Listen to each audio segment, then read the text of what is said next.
Fuji akui dirinya temperamental tapi selalu tanya kesalahan dan minta maaf.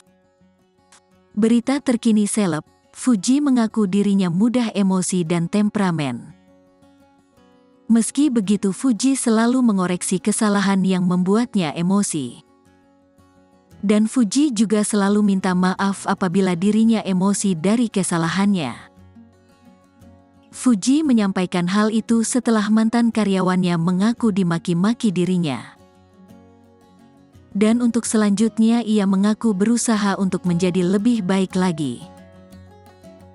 Dari awal aku selalu mengerti bahwa aku masih temperamen, dan aku berusaha untuk menjadi lebih baik lagi, jelas Fuji, dikutip dari YouTube Intense Investigasi, Selasa, tanggal 7 November tahun 2023.